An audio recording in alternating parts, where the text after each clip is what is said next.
যারা চোখে স্বপ্ন নিয়ে আসে কিন্তু বাস্তবতা দেখে অনেক সময় হতাশ হয়ে পড়ে। ১. প্রথম কয়েক মাস আপনি ভাঙবেন। নতুন ভাষা, নতুন পরিবেশ, একা থাকা সবকিছুই কাঁধে ভর করে। রুমে ঢুকে ফোন হাতে নেবেন, মায়ের নম্বর দেখে চুপ করে বসে থাকবেন। কিন্তু এটাই শুরু, ভাঙাটাই গড়ার প্রথম ধাপ। ২. কেউ বলবে না তুমি পারবা, তবুও আপনাকেই পারতে হবে।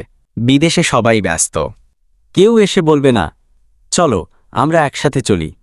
আপনাকে নিজের ছায়া হয়ে নিজের পাশে দাঁড়াতে হবে। ৩. আপনি কাজ শিখবেন, কিন্তু তার চেয়েও বেশি শিখবেন বিনয়। হয়তো আপনি ছিলেন ক্লাসের ফার্স্ট বয়, কিন্তু এখানে প্রথম কাজ হয়তো বাথরুম পরিষ্কার। কিন্তু বিশ্বাস করুন, এই অভিজ্ঞতা আপনাকে অভিজাত করে তুলবে মনের দিক থেকে। ৪. টাকার হিসাব আপনি ক্যালকুলেটর ছাড়াই মুখস্থ শিখে ফেলবেন। কারণ একটা ভুল হিসাব মানে একদিন না খেয়ে থাকা। বাংলাদেশে হয়তো মাসে ৫,০০০ টাকা উড়িয়ে দিলেও মনে হতো না, এখানে $৫ হিসাব করেও দম বন্ধ লাগে। ৫. আপনি বুঝবেন ঘুম আর আলসেমি আসলে বিলাসিতা। প্রথম কয়েক মাস এমন হবে ঘুমিয়েছেন ৩ ঘন্টা, ২টা কাজ করছেন, তারপরও মনে হবে আরেকটু চালাতে হবে নিজেকে। ৬. আপনি সবচেয়ে বেশি কৃতজ্ঞ হবেন ছোট ছোট জিনিসের জন্য।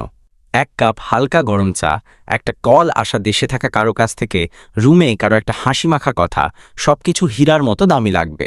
৭. আপনি বদলাবেন, কিন্তু আপনার ভেতরের আগুনটা আরও জ্বলবে। কেউ হয়তো বলবে তুই অনেক চেঞ্জড। আপনি হাসবেন, কারণ আপনি জানেন আপনার ভেতরের যুদ্ধগুলো কেউ জানে না। এই প্রথম বছরটাই আসল। এই ১ বছর যদি কাটিয়ে দিতে পারেন, আপনি শুধু প্রবাসী না, আপনি একজন বেঁচে থাকা যোদ্ধা।